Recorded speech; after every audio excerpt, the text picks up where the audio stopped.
Hey, Abby, how are you? Thank you for I'm doing joining us, good. man. Welcome to the show. Yeah, Thank welcome you to so the much for show. having me, man. Abby, thank you for joining us, man. We're incredibly excited to have you part of our show. Now, we wanted to start with some NBA stuff, Yeah. and then so I'll ask you a couple questions, and then I'll throw it to our team here, and they'll Yep, ask you no some worries. questions, maybe in the NHL world, maybe in the NBA world. Now, I saw a report the other day that the Houston Rockets still haven't signed Kevin Durant to an extension. Are we Yeah. expecting him to sign this extension, or is this going to be one of those situations where he's going to play on this 1 year deal, and then we're going to wait until the end of this year to kind of see if he gets his money? And is there a possibility that he's potentially not part of the Rockets' long term situation, even for the next 3 years? Well, I mean, for the next 3 years, I think it's just going to be a health thing, right? That's like, with KD, that's just how it is now, considering he's 37 and all that. In terms of the money, though, it's just, who are they going to have to let go of next, right? Because Amen Thompson's going to need a raise soon. Şengün's going to need a raise soon. And I just think, like, with KD, what I would do personally, I'd just play it out for the year. And I think that's what's going to end up happening, too, because it's not like KD's in a position where he's, like, losing money, right? Like, someone's always going to pay him. And I think that he'll have a suitor no matter what. But ultimately, I think like around January time, basically around the trade deadline ish. So I think around the trade deadline, I think it's probably going to be like a two year deal, and then they'll have like a player option in the second year. Basically, like what Jimmy Butler did with Golden State, right? Which I'm a Heat fan, so that one hurts a little bit, but something like that. I think that's ultimately what's going to happen because I don't see him going to Houston without a plan to be there for at least the next 2 to 3 years, right? But that's Yeah, just okay. what I think is So going to there happen. is Like I think a, that's I mean, there ultimately is a what I'm thinking. possibility that they goes the Jimmy Butler route, which will be interesting to see. But I would, would it be? I mean, I didn't expect Kevin Durant to be in this situation long term. Um, but that whole play with Amen Thompson and him could potentially work out. Your expectations are that they're going to figure this out and potentially compete for a championship this year, though. And then if they don't, let's say, okay, what is the expectation? Let's say they don't compete for the championship and they are, I don't want to say it, but maybe a hamstring away from being in the lottery. Right? Is that not a Yeah, possibility? This could be a possibility. The Houston Rockets might be a hamstring away dude, from you're so right. being in the lottery. Let's say that does happen. I mean, Is this still something that they could potentially come through with this squad next year and compete? see, that's the thing, right? It's like there's gonna be a cop out answer. I'm not gonna lie to you, man, but it just depends on like KD's health. At the end of the day, like any question with the Rockets, it's gonna come down to his calf, his Achilles, his hamstring, right? Basically, one of those three things. Because I think if he suffers another major injury, me personally, I would just bite the bullet, move on, and try to get someone new, right? That's what I would do. Just because you don't want to risk it with a guy who's again he's 37, and Kevin Durant hasn't exactly been like the most healthy player since he came back from his Achilles tear, right? So I think if they don't do it this year and he's not healthy, I would just move on and try to reload for the next couple of years. But that's what I would do because this year is probably their best shot realistically. Fair. I think that yeah might need to. He has been held, obviously the Achilles tear and things like that. Yeah, He's been one of the athletes that's come back and been really good, if not even right, better, with that. But obviously the health of it will be a question. I mean, he is for 37 sure. years old, but he doesn't really play like it. Now Yeah, the other thing that I think has helped the Rockets, they've drafted well. Right, they've kind of absolutely. drafted well, so that might, if that continues, they can potentially go through this, move on, and go from there. Now, speaking of moving on, what's happening with Josh Giddey? Are we in a situation where Josh Giddey? Okay, I saw. I don't know if you saw this, but walked out with the big check. Supposedly, the numbers say that he's getting offered the 20 million a year deal, 4 year 80 million. Yep. We have no idea what's true, what's not, what we're hearing. Also, wouldn't it be tampering if this is the numbers that are getting leaked if he hasn't actually Well, signed it? Because now, if that is the case, then why are other teams not being like, hey, or maybe the market I mean, isn't good for him. I don't know. I mean, look, let's just be honest with the tampering thing. We all know tampering happens, right? Like we all know. But I think as long as you're negotiating with your own team, technically under the rules, it's not considered tampering, right? So just to like get some clarity on that. The thing with Josh Giddey, man, I don't know if you can build around him as like a number one or a number two guy, even, right? Because he's a guy who he's good, right? He's good at finishing at the rim. He's a very good rebounder for a guard, but in today's league, unless you're like an exceptional player, right? So someone like a Jaw, for example, you can't really have a lead guard be your best player without a shot. And I don't think Josh Giddey offensively is just like he's just that guy. And I think if the Bulls keep him, they're just going to be stuck in the same place they've been basically since like what Derrick Rose left, right? Which has just been, or not Derrick Rose, excuse me, Jimmy Butler left, which they're just going to be like a mediocre team, finish anywhere from like, the 6 to 10 seed and probably lose in the first round, right? And like, I get why they don't want to pay Josh Giddey 30 plus million a year. I wouldn't either. I don't think he's that level of player, right? Like, I think ultimately, if he stays in Chicago, it's probably going to be something like what, 4 years, 90 million, something like that, just under like 25 million a year. I think it's going to be like something in that range, but I wouldn't want to give him more than that because I don't think he has the potential to be that guy considering just his like difficulties with shot creation, right? What is the? I mean, I guess now the question is around the direction that the Chicago Bulls are taking, right? Like because they've gone through this the Vucevic situation. If you remember, I heard that he might have been on the market. They weren't able to find suitors for him. How does the Is there a possibility that they have that they can go out and potentially pair Giddey with the star, or are they going to be in a situation where they're trying to build through the draft? I mean, I think they have to build through the draft because they don't really have like, what's their best trade asset? Would you say outside of Josh Giddey? Probably Kobe White or like Ayo Dosunmu, right? I mean, Kobe White though, that's a problem, right? He's been a star, but also very Chicago. I don't know if they can kind of get rid of him because now you just have a bunch of whites running around.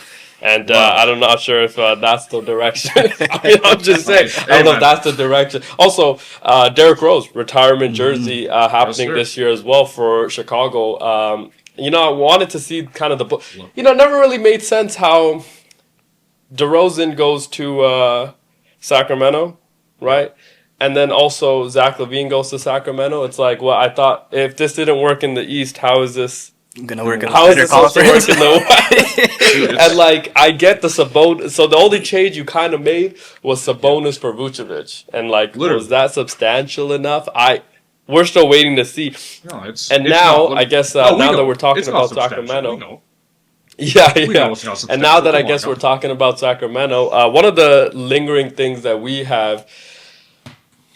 Coach, unfortunately, isn't here today, but Coach looks. His twin is Jonathan Kuminga, of course, and Jonathan Kuminga is one of those players that has been in the media. Not sure what he's been in the doghouse of Steve Kerr for quite some time. He has. Steve Kerr's come out and said, this guy doesn't really fit our system, but we still want to keep him here. God knows what the situation is there. There's been apparently other situations where he's being offered from other players and other teams and things like that. But he thinks his value is more than the teams or whatever the case is. Do we see a situation where he is returning to the Warriors? It depends on what the Warriors are willing to take back. Like, I honestly think that because he wants a max contract, right? Which would be like, 5 years, $225 million, which I don't think any of us believe he's worth that, right? I think it's like, honestly, it reminds me a lot of like Josh Giddey, where I think if you're the Warriors right now, the thing that you have to do is maximize the next 2 years because that's how long Jimmy Butler signed for. And I think that's like the most you're going to get out of Steph, right? I think at best out of Steph Curry, you're probably going to get like 1 more elite year, maybe 2, right? And even with that, you're going to have to manage his minutes a little bit more. And if it's me, I would actually try to trade Jonathan Kuminga for something. What that is, I don't know yet, right? Like, I'd have to probably take a deeper look. But I don't possibility right now for a Kuminga thing is a sign and trade, correct? Yeah. Like, he can't just because he's a restricted free agent, or how does that work? Right. Well, if he's like a restricted free agent, it would be an offer sheet. But I think he still has to accept his qualifying offer. Like if he was to stay in Golden State for one more year, right? The way it would work, he'd have to sign like a 1 year qualifying offer. I think it's like 7.9 million or something like that. I'm just trying to go off the top of my head, but I'm pretty sure that's what it is. And then he'd play that 1 year out, and then he'd become a UFA at the end of the season, right? And I think it just makes more sense for the Warriors to trade him right now because he still has value, and I think he's perceived as a bit better than he actually is, just because like he was a key part of that championship team, right? Sorry, he was on that championship team, and the Warriors themselves, the way that they've talked about him, at least in the past, it's like he's the future of the franchise, and he's the guy that they want to hand the keys to, right? So I think like if it was me, then I would try to do a sign and trade and see what you can get, because there's no realistic way you're going to be able to pay him and Jimmy and Steph and whatever Draymond's next contract is going to be. Because, I mean, I don't think any of us think he's going to leave Golden State, right? He's a lifer there. And then whoever else they might bring into. We all believe that he was part of the long-term plans for the Warriors. Well, and then there was a situation where Draymond came up and punched one of his teammates. And that kind of hampered their plans for long term, because it was. Remember, there was a time where it was Kuminga, Jordan Poole, and Moody, right? And that kind of whole was supposed to be taking over from this whole Klay Thompson era, the Steph and Draymond. Now it's going to be tough to do that now. But they've still drafted. I mean, remember Quinton Post came on late last year. He had an incredible run with them. And he was a great pick. Right, now he's got to shoot a little bit better. But what's that other Mexican dude's name? Who am I thinking of? The guy looks like Anderson Varejao, right? Yeah, I know who you're talking about. He looks like Anderson Varejao. That is the exact person he looks like. Sancho, maybe something like that. I don't know. Something like that. Yeah, Santos. He got more minutes at times than Jonathan Kuminga, and everybody, the internet is irate because it's like, what? How are we getting here now? How did this start to occur? But, it will be interesting. Now, final question from me before I throw it to Nelly G here, and he'll ask you some other questions. I got you. Are we going to see Russell Westbrook in the NBA this year? Because I'm hearing a lot of things that he might only have one place or one option or something like that. But, man, I don't know, man. Russ last year thought he was very good for Denver. Like, I thought there might be more teams interested.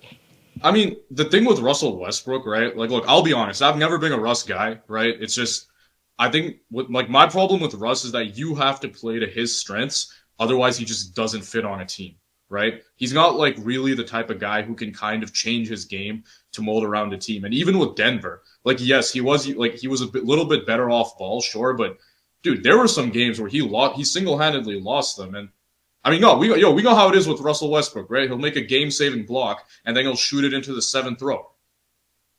Like, it's just... And again, now he's 37 too, right? So, and if he's getting the bag overseas, if I'm Russ, just, hey, man, go cash out. Like, cash out. Yeah, but, like... it was just killing me how you described that. But like...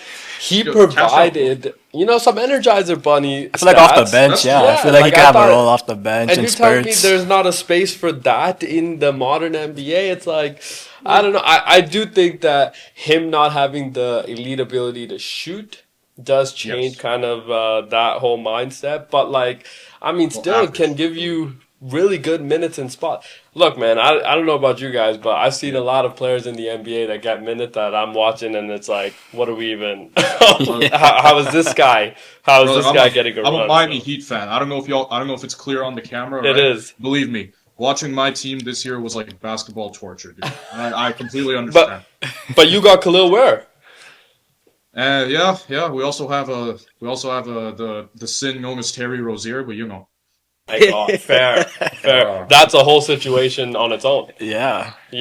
That's not even the feds could help me out. Then not even the feds could help me out. Now, speaking of feds, allegedly. Yeah, allegedly still. Diehard Oilers fan Nelly G. He has some questions for you. Well, I feel like You and This me question both, is for bro. all of Edmonton since we're sitting Yeah. in our chairs waiting for this to be done. But when do you think the Connor McDavid extension happens, and what do you think the deal looks like? Short term, long One, term? it's gonna be short term. He's not signing long term. And if you're him too, right? Why would you, bro? He's not gonna sign for 8 years. Like if it's because the thing with Connor McDavid is right. If it's and again, I'm just saying what I would do if I was in his position, right? Sign like a 4 year deal, right? It's probably gonna be like what 16 to 16.5 million because he's in a position where if he's not the highest paid guy in the league, then it makes the league look bad, right? Or not the league, sorry, it makes the players like association look bad because it looks like they're not fighting for their guys, right? So I think he'll sign probably. I think he's gonna stay here. He'll sign like right before training camp. So what next week? I think what 4 years, 16.5. That's what I think. Settle for a 8-year deal? No, he's not No? signing for 8 years. No way. Okay, Because like okay. this is the thing too. The guy who his agent is the same agent that Austin Matthews has, right?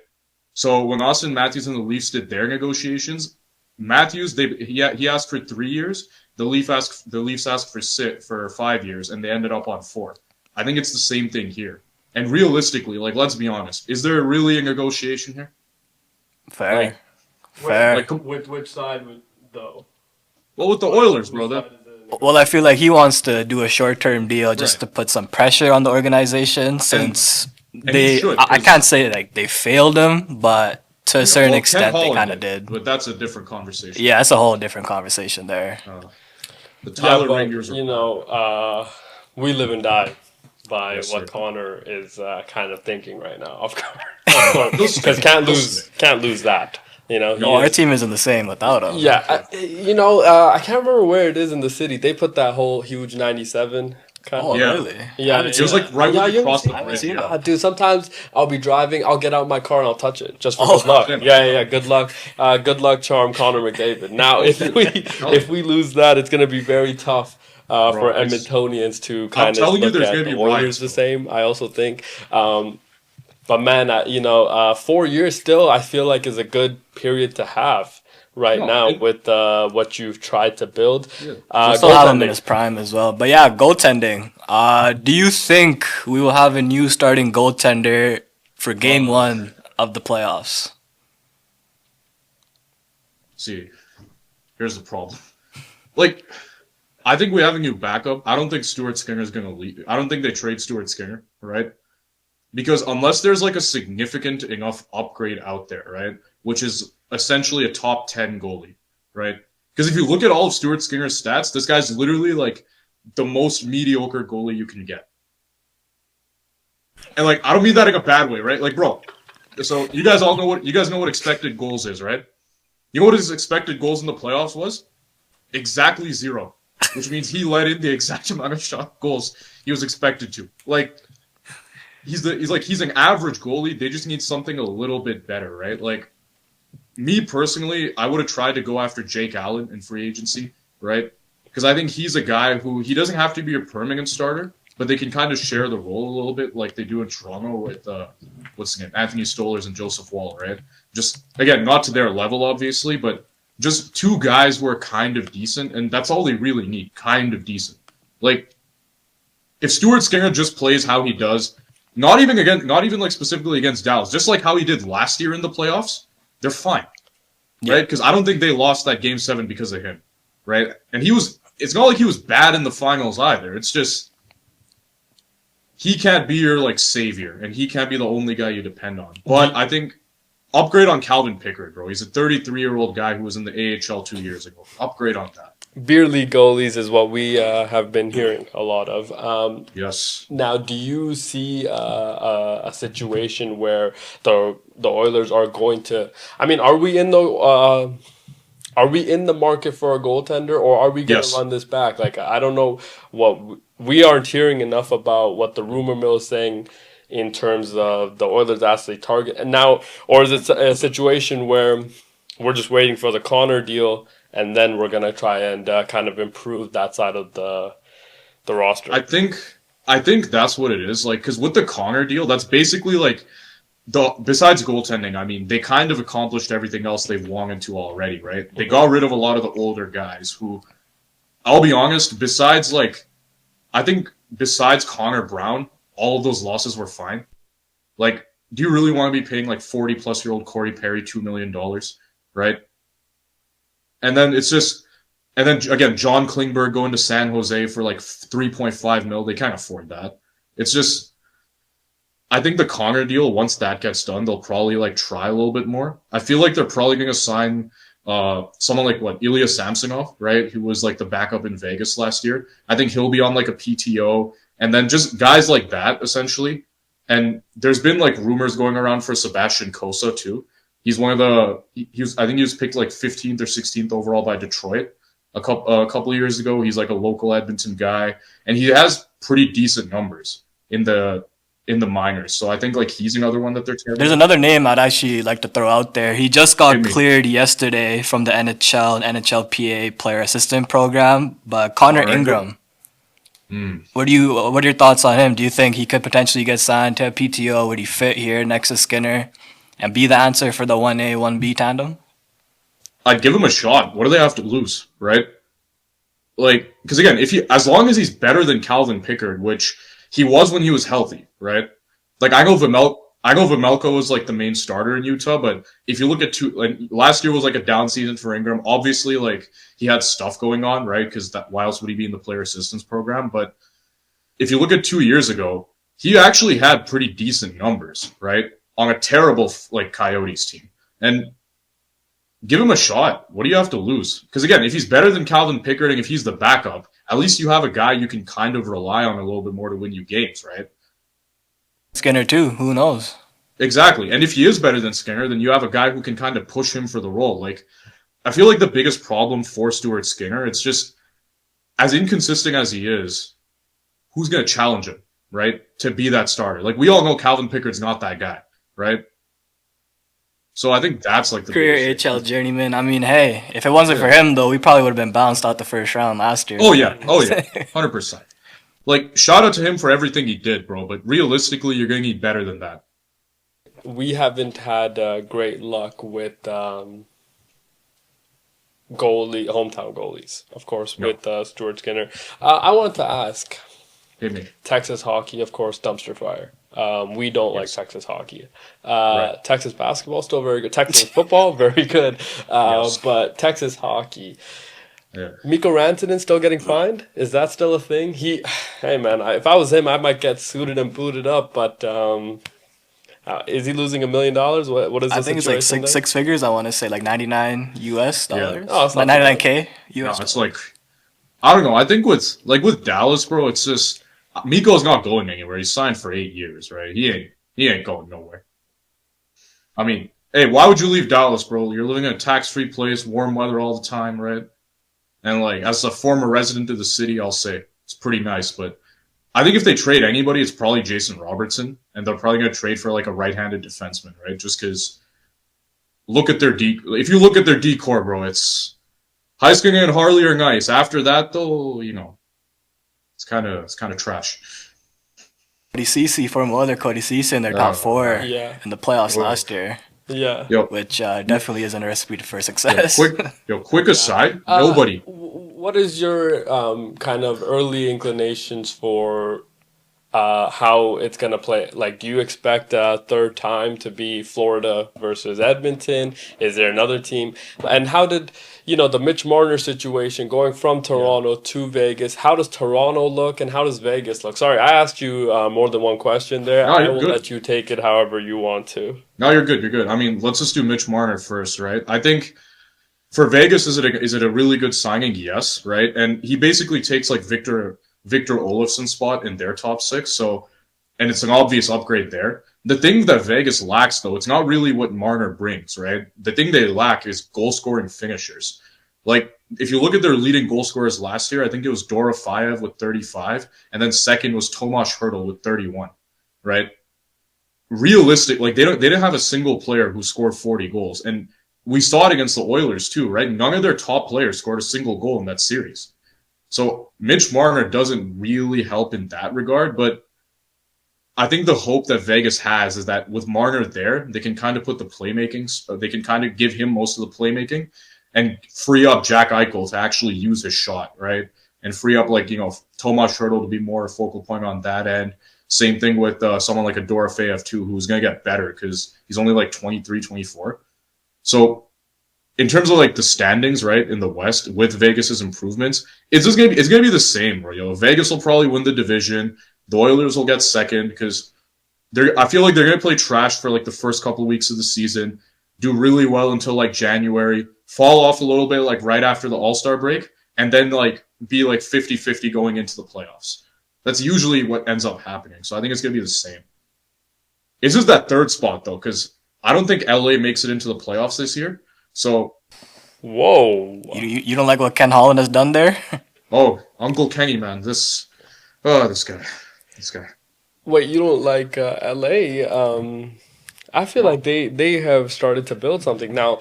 Drew Doughty being there for a long time. I They're mean, old. how long is he going to keep this up? We're not quite sure about that either, Like, right? Yeah, and he was hurt last year early on. He missed like Right. the first like 2 months. He was hurt last year. He's 37. Older team though.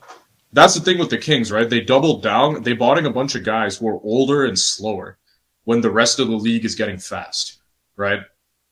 And that's going to come back to bite them. Because, like, and again, look at who one of their few defensemen who was actually good against the Oilers last year, which was Jordan Spence, right? They traded him for a third-round pick and ended up replacing him with Cody Ceci, which, I mean, bro, we've all seen Cody Ceci play, right? Like, That is Mr. Game 7. Yeah. That is Let's not Mr. Game disrespect 7. Cody CC too much. well, But it's the games 1 through 6 that I have the issue with, yeah, last one. Toronto Maple Leafs, of course. Right. Yes. Maple Leafs fandom and things like that. There's a lot of that. We think, on our panel, they have deserved everything that they've gone for the last 30 years. I agree with we that. hope that it continues for the next 30. But Let's clap it up. I agree with what that. is the expectations now? Second year of Coach Berube. Berube. Berube, I was yes. about to say Buble. Berube. Now he came in. He has that mentality of Tom Thibodeau. Yes. Right? Yeah. Supposed to be a Similar, hard-nosed yeah. coach, supposed to have a little bit more of that. Now, the results were exactly the same, right? First move that they've actually made Right. in a long time is the Mitch Marner situation ending up in Yes. Vegas. Now, are they going to be similar? Are they going to I assume they've gotten worse, but Yes. what are the and no, it's expectations just- for them? See, I think they're going to be worse in the regular season, right? Because the thing with Mitch Marner, like, as bad as his playoffs were, he was always very, very good in the regular season, right? You could argue he was probably their best regular season player last year, right? I think it's Nylander, but if Marner would probably be number 2 on that list, right? And I think, like, with Austin Matthews being healthy now, and, like, a lot of the guys that they also bought in were good, too. Like, I think Matias Michelli is a guy who has potential for a bounce-back season. I think, getting Nick Waugh to basically be the third-line center that they've kind of been looking for, right? And another season with, like, Anthony Stolarz, Joseph Wall, and Matthew Nye getting better. I think they'll probably get, second or third in the division, right? Because I don't really trust the Senators that much. And, again, I think Florida's probably going to, I don't know if we can swear on the show or not, right? But, be like 50-50, right? Let's just say in the regular season, sorry, right? I don't think that they're really going to try that hard in the regular season. And then they'll probably be second in the division. The playoffs though, man, I don't know. I genuinely just don't know because I don't know what this team looks like without Mitch Marner. And they'll probably get I think they have to at least make the second round. I think that's the minimum expectation. At least make the second round. That's optimistic, but we assume they'll figure. That's I don't know. I wish I had a better answer for you guys. It's just no. I think you gave know. the right answer. Yeah. We assume they'll figure it out. Probably not in my lifetime, but maybe No. maybe in my kid's lifetime they might figure it out. Not even problem. that, but- Let's hope not. Let's hope not. and we'll kind of go from there again. And yeah, man. you know, we can't thank you enough for joining us today. Incredible answers Appreciate out it, of this guy. Yes, Incredible thank you. draw out of this guy. Now, before we let you go, just quickly, me. do you roll out of bed looking like that, or is this a lot of curl cream? No. This my hair is just like actually like this. I swear. I just took a shower. That's why it's like wet right now. Yeah. Right? But Beautiful set of hair on It this looks guy. great. Hey, It looks appreciate it, amazing. bro. I wish I could roll out of bed looking like this. Right? Right, otherwise I'd actually be in studio. You know, I gotta hide behind the camera for. Gotta get that We think special you effects on. you look incredibly handsome behind that camera screen. I We will appreciate of that. course do this again because I think Hell yeah. Insight was great. Amazing. I can't wait for the season to begin. We are definitely looking forward to it. We're definitely looking forward to having you share with us some of them, you know, nuances of the salary cap because we, of course, yeah. don't know enough. We can't thank you enough, ladies and No worries, gentlemen. Abhinav Tirmula. Thank you. Thanks, guys. Thank you for having me.